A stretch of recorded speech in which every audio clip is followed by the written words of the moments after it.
Robert Zemeckis has cracked the code. How to get the most convincing de-aging in cinema? Have a camera that doesn't move, of course.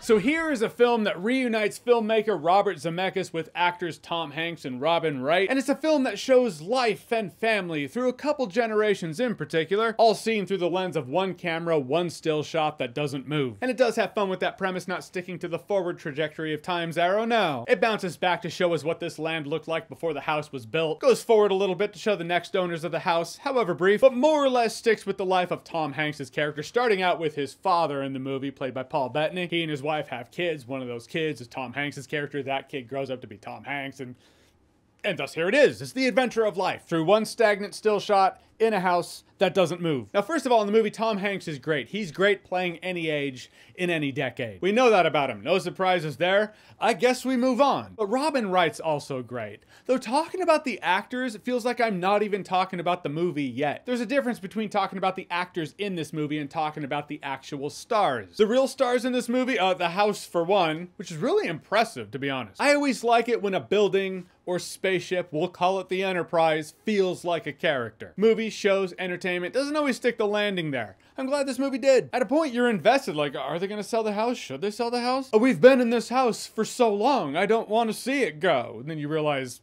well, I've been in this house for as long as I've been sitting in this movie theater, which is about an hour. The other star of the film is a lot more unusual, the star being this block of space.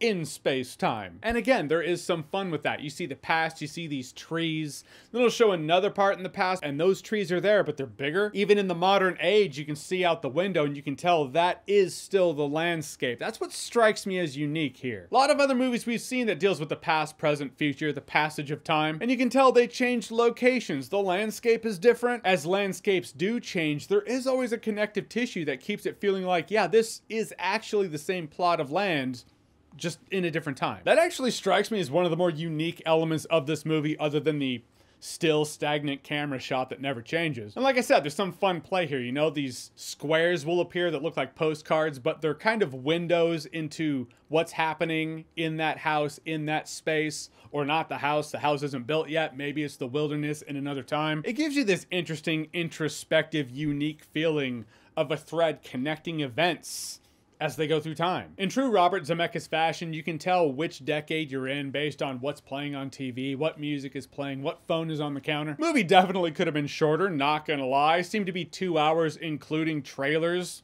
You know how trailers are these days. You can stroll into a movie theater a half an hour late at this point and probably make the opening shot of the film you actually paid to see. Internet tells me the movie's an hour 44 minutes long. I feel like it's shorter regardless of what anyone says the runtime is. I do feel 15 minutes or so could have been cut off or shaved off. That's a nice way of saying it. And I feel like the way the movie wrapped up, it wanted the best of both worlds, and it made it feel just kind of unrealistic, or at least detached. I mean, to be fair, this movie, gimmick aside, to its core, is a movie that is the ups and downs of life. Life, family, love, loss, happiness, sadness. But sometimes the downs do tend to eclipse the ups, almost to a depressing degree. At one point I was like, okay, this is the movie that's illustrating the thing that binds us all together, are the depressing ass scenarios of pain. Life, baby. Except that inventor guy, I guess he won the life lottery in this film. But as this movie has emotional ups and downs, yes, as life does, I feel like the end was it took the easy route. Like, it didn't want to commit, it wanted the best of both worlds, which made it the best of neither of the worlds. Not to take away from the good that I did find in this movie. I did find this movie, if for nothing else, it does feel unique. Unique for someone who doesn't watch a lot of plays. I feel like if you watch a lot of plays, you're gonna be like, I've seen this before. In the form of a play that takes place in one location, in one room, because your eyes being the camera, it's going to be that familiar. But on the cinematic experience, I do feel like at best, this movie is at least one filmmaker's answer to fans going, hey, I wish Hollywood would release more unique content, more original stuff. But at worst, it's a gimmick, showing you the life of a family. So your mileage may vary on this, but for me, I don't know.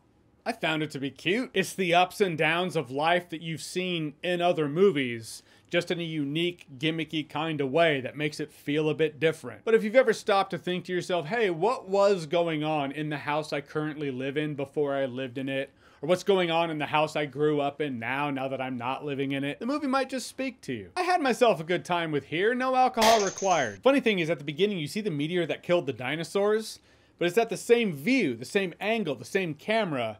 It's in the same place that we're gonna see for the rest of the film. Don't people say that happened in the Yucatan Peninsula? I don't know.